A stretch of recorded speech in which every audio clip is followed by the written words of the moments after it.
오늘은 우리가 이사야 104번째 시간으로 평강이 있을지어다 라는 제목으로 같이 말씀을 나누도록 하겠습니다. 성도가 이 세상을 살아가면서 수많은 환경과 상황을 만납니다. 그 수많은 상황과 환경 속에서 하나님을 의지하는 사람과 하나님을 의지하지 않는 사람들이 하루하루 살아가고 있는데, 하나님은 우리들에게 하나님을 의지하라고 말씀하십니다. 그리고 아침마다 하나님이 공급하시는 힘으로도 하루하루를 살아가라고 말씀하십니다. 하나님께서 우리들에게 하나님의 위로와 힘을 날마다 공급받게 하시면서 하루를 살아갈 수 있는 이 힘이 우리들에게 주어지게 되기를 원하세요. 그래서 하루하루 우리가 세상 사람과 똑같은 모습으로 하나님 의지하지 않고 하나님 인식하지 않고 사는 게 아니라 하나님과 동행하기를 원하시는 거예요. 하나님은 우리가 하나님과 동행하는 것이 참된 복이라는 걸 아시기 때문에 우리가 그렇게 살기를 날마다 원하시는 겁니다. 그래서 예레미야는 예레미야 3장 22절에 여호와의 인자와 긍휼이 무궁하심으로 우리가 진멸되지 아니함이니이다. 이것이 아침마다 새로우니 주의 성실하심이 크도소이다 라고 고백합니다. 하나님의 긍휼과 인자가 무궁하시며 그것이 아침마다 새롭다라고 이야기하면서 아침에 도우시는 그 하나님께 날마다 기도한다는 거예요. 시편에 고백하는 것처럼 하나님은 아침에 도우신다라고 고백을 하는데, 그 하나님께서 새벽에 우리를 도우시며 그 하나님께서 우리에게 은혜를 베푸시며 하루를 시작하는 시간에 하나님의 힘을 공급하여 주시어서 하루를 온전히 예배하는 삶을 살 수 있게 하시겠다라고 말씀하시는 거예요. 오늘 15절에 보면 하나님께서는 통회하며 마음이 겸손한 자와 함께 하신다 그러셨어요.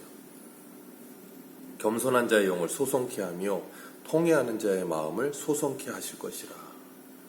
성도는 죄를 짓지 않는 사람이 아니라 죄와 그리고 그 죄로 인한 자신의 허물을 부끄러워할 줄 아는 사람이에요. 그러니까 양심이 살아있는 사람이죠. 죄를 짓고 나면 그것이 죄라는 걸 알기 때문에 부끄러워할 줄 아는 사람. 그래서 하나님의 말씀을 들을 때 찔림을 느끼는 사람. 그래서 회개하고 겸손히 하나님 앞에 엎드려 하나님의 자비와 긍휼을 바라는 사람. 그런 사람을 우리는 성도라고 부릅니다. 하루하루 하나님의 말씀대로 살아보려고 다짐하고 현장에 나가서 그 말씀을 가지고 싸워보고 때로는 이기기도 하고 때로는 넘어지기도 하며, 그리고 이길 때 하나님께 감사하며 기쁨으로 영광 돌리고 넘어질 때 하나님 앞에 나와 긍휼히 여겨달라고 우리 하나님께 기도하며 늘 기쁠 때나 슬플 때나 하나님과 함께하는 삶을 사는 거예요. 하나님께서 우리들에게 그런 하나님의 모습, 우리를 보시면서 그런 모습을 하나님은 기뻐하십니다. 14절 말씀에 보면 하나님께서 이렇게 말씀을 하세요. 14절 같이 읽습니다. 시작. 그가 말하기를 도둑오고 도둑이 길을 수축하여 내 백성의 길에서 거치는 것을 제하여 버리라 하리라. 하나님께서 도둑오 도둑오서 수축하고 내 백성의 길에서 거치는 것이 없게 제하여 버려라. 이스라엘 백성들이 바벨론에서 돌아올 때 그 돌아오는 길을 준비하라는 거예요. 우리 한 군데만 읽겠습니다. 이사야 40장 한번 보겠습니다. 이사야 40장 1절.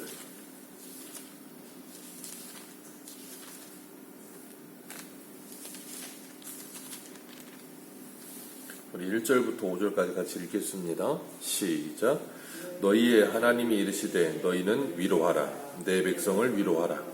너희는 예루살렘의 마음을 닫도록 말하며 그것에게 외치라. 그 노역의 때가 끝났고 그 죄악의 사함을 받았느니라. 그의 모든 죄로 말미암아 여호와의 손에서 벌을 배나 받았느니라 할지니라 하시니라. 외치는 자의 소리여 이르되 너희는 광야에서 여호와의 길을 예비하라. 사막에서 우리 하나님의 대로를 평탄하게 하라. 골짜기마다 도두어지며 산마다 언덕마다 낮아지며 고르지 아니한 곳이 평탄하게 되며 험한 곳이 평지가 될 것이요 여호와의 영광이 나타나고 모든 육체가 그것을 함께 보리라. 이는 여호와의 입에 말씀이 하셨느니라. 아멘. 여기 보면 하나님께서 뭐라 그러세요? 내 백성을 위로하라. 그리고 하시는 말씀이 여호와의 길을 예비하라. 사막에서 우리 하나님의 대로를 평탄하게 하라. 골짜기가 도두어지며 산마다 언덕마다 낮아지고 고르지 아니한 것이 평탄하게 되고 평지가 될 것이라. 평탄한 작업을 통해서 평지가 되게 하여 여호와의 오실 길을 예비하라. 그렇게 말씀하세요.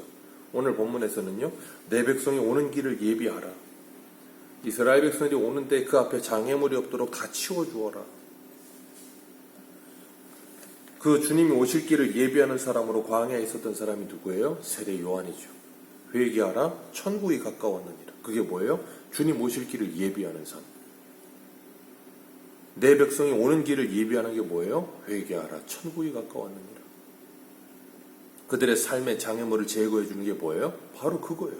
회개하여 천국이 가까웠다는 메시지를 듣고 자신 안에 있는 모든 죄악들, 주님께 나아오지 못하도록 가로막고 있는 모든 장애물들을 제거되어지게 해주는 것.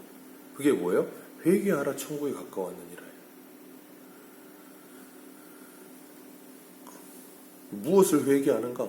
주님께 나오지 못하게 가로막고 있는 높은 산들, 골짜기들 다 평지가 되게 만드는 거예요.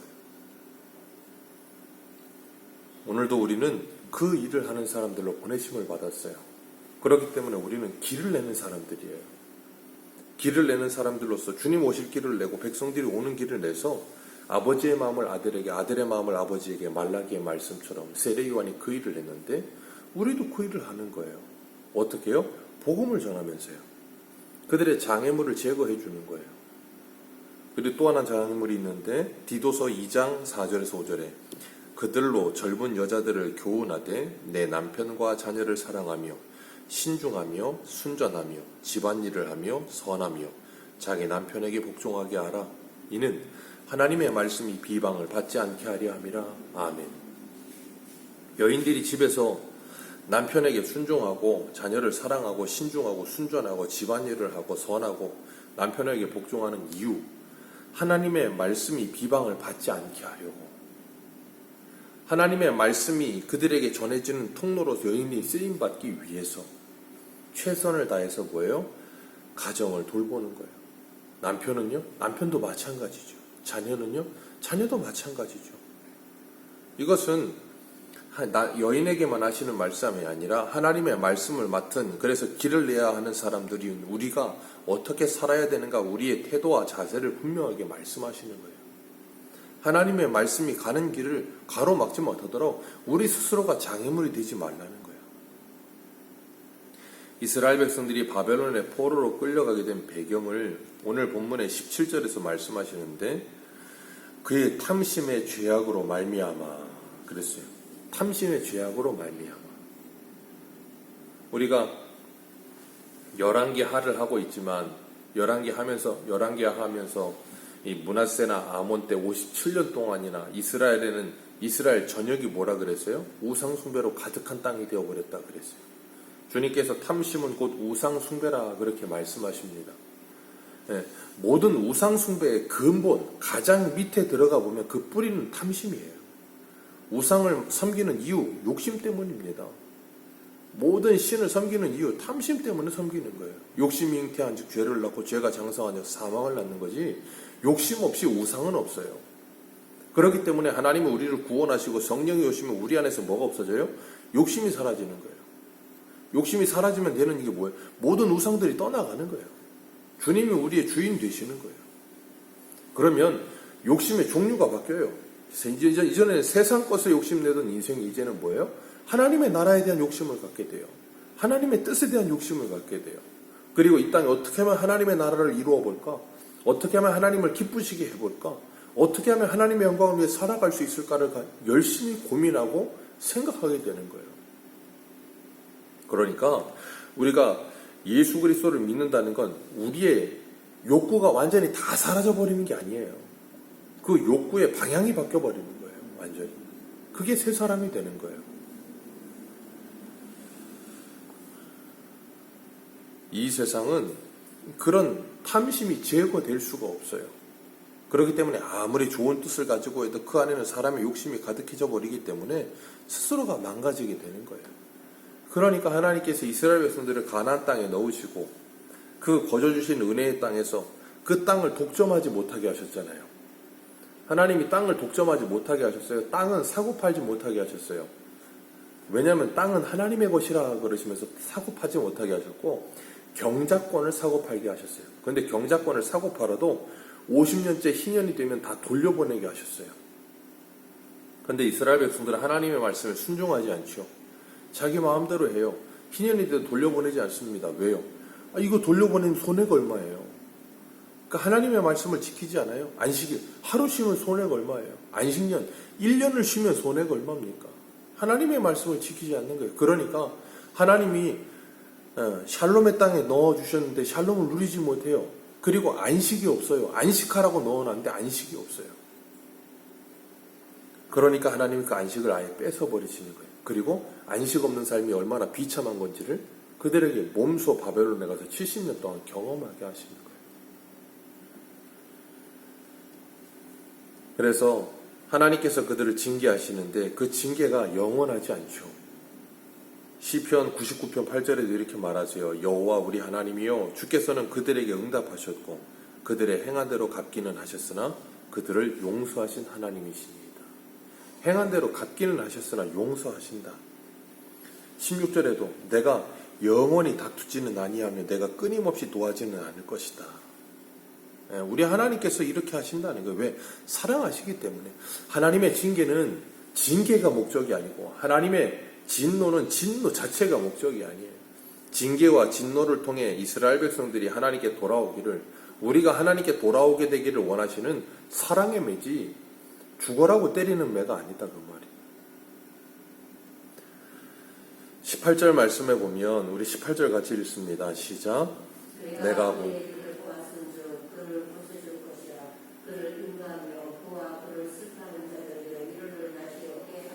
아멘. 이게 바로 17절을 하신 이유라는 거예요. 그래서 그 길을 보았은즉 고쳐줄 것이다. 왜요? 그들은 17절에 보니까 뭐라 그래요? 17절 하반절에 아직도 패역하여 자기 마음의 길로 걸어가는도다.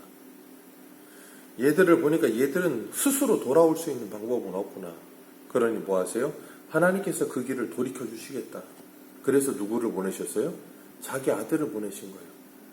자기 아들을 보내셔서 스스로 돌이킬 수 없는 그들을 돌이켜 주시는 거예요. 그래서 그 은혜로 말미암아 구원을 받는 겁니다. 사람은 누구도 자기 스스로 돌이킬 수가 없어요. 17절 한번 읽어봅니다. 시작. 그의 탐심의 죄악으로 말미암아 내가 노하여 그를 쳤으며 또 내 얼굴을 가리고 노하였으나 그가 아직도 패역하여 자기의 마음의 길로 걸어가는도다. 하나님이 노하셔서 그들을 치셨고 그 얼굴을 가리셨는데도 불구하고 그들은 뭐예요? 아직도 패역하여. 이사야 1장을 보세요. 머리끝부터 발끝까지 맞은 곳이라 성한 곳이 없대요. 근데 얼마나 더 맞으려고 너희들은 그러고 있느냐 그러시잖아요. 아무리 때려도 무감각하여 인지도 하지 못하는 거예요. 죽어있는 상태에 그들을 살려내시기 위해 예수님이 오신 거예요. 우리를 살려내시기 위해. 그리고 우리를 살려주신 거예요. 그 사랑을 받은 우리들은 하나님 앞에 그렇기 때문에 겸손할 수밖에 없는 거예요. 왜냐하면 내가 산 게 아니거든요. 내가 돌이킨 것도 아니거든요. 하나님이 강권적으로 은혜를 주셔서 그 일을 해주셨어요. 그래서 살아나서 보니까 죽었을 때의 내 모습이 얼마나 비참한지를 아는 거예요. 그러니까 하나님께 교만할 수가 없는 거예요. 하나님 앞에 겸손해지고 하나님의 그 사랑 앞에 경외심을 갖게 되는 거고 하나님을 경외하며 살게 되는 거죠. 우리 하나님은 통회하고 마음이 겸손한 자와 함께 하시지 마음이 교만한 자와 절대 함께 하지 않으십니다. 자신이 왕이 되어 있는 사람들과 함께 하지 않으셔요. 그래서 하나님은 우리들을 뭐 하세요? 낮추시는 거예요. 선줄로 알면 넘어질까 조심하라 하시며 선주 서 있는 우리를 낮추세요. 왜? 스스로 교만하여 자꾸 올라가게 될까 봐.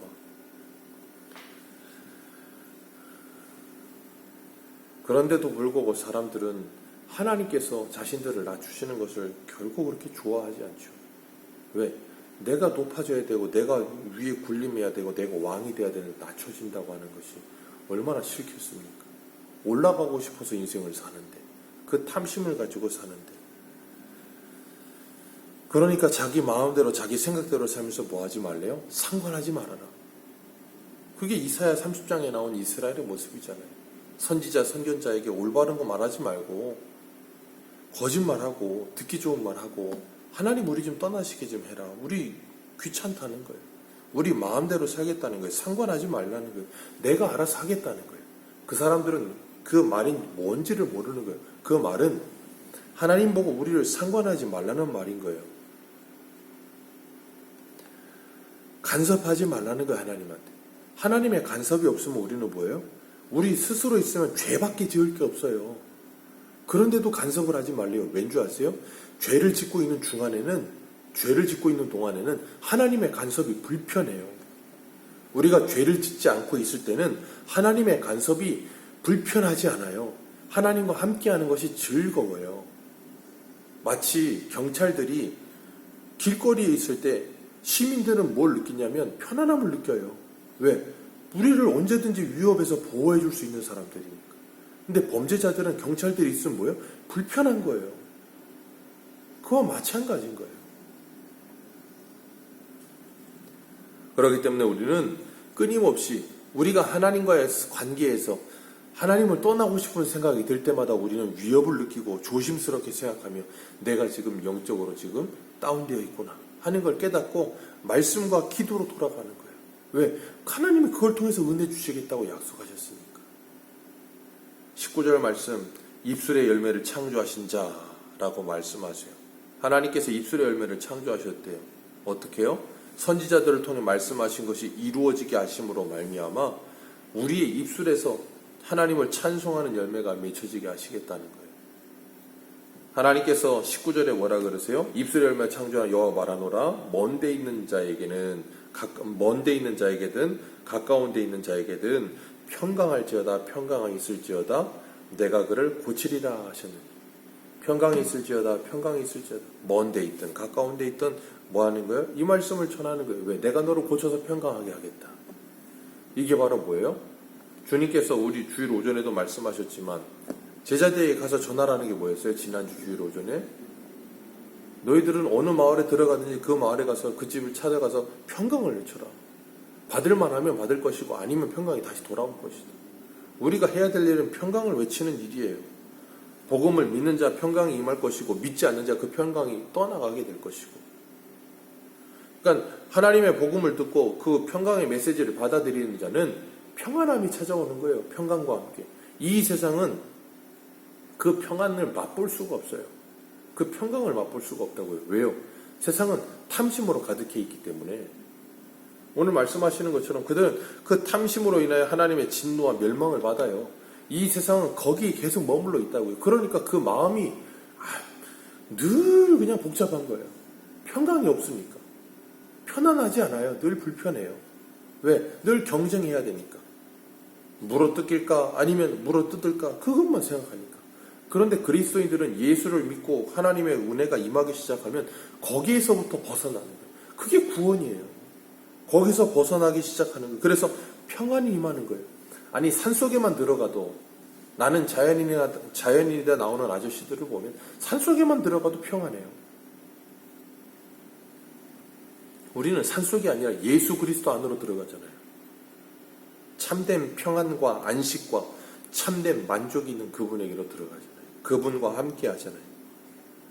그래서 우리가 뭐예요? 그 모든 탐욕에서부터 벗어나기 시작하고 만족을 누리기 시작해요. 자족하는 삶이 누려지기 시작하는 거예요. 그러면서 하나님께서 우리 안에 그 기쁨이 맛보아지게 하셔서 이 평강이 없는 세대에, 이 평강이 없는 세상에 그 평강을 외치게 하시는 거예요. 평강할지어다, 평강할지어다. 하나님께서 예수 그리스도를 통하여 너를 고치실 것이다. 그 예수 그리스도, 그 복음을 전하는 거예요. 그런데 그 복음을 받지 않는 20절과 21절의 악인들은 어때요? 뭐가 없다 그랬어요? 21절에 평강이 없다. 왜요? 예수 그리스도가 없으니까 평강이 없어요. 아무리 전해줘도 우의독경이에요. 한 귀로 하고 한 귀로 들려보내고 그리고 그냥 평생을 다람쥐 쳇바퀴 돌듯이 그 삶에서 벗어나지 못해요. 그러고 있다가 그 영원한 진노의 구렁텅이로 빠져들어가는 거예요. 거기서 나오는 거예요. 그게 구원입니다. 오늘도 우리가 그 은혜를 받은 자로서 하나님 앞에 겸손히 주님 감사하며 주님과 동행하면서 그 입술의 열매 주님을 찬송하며 또한 이 복음을 전하는, 그래서 하나님과의 관계를 우리 주변의 사람들이 회복되도록 그들에게 참된 샬롬을 전해주는, 그리고 그들 앞에 장애물을 제거해주는 저와 여러분들 되시기를 축복합니다. 기도하겠습니다.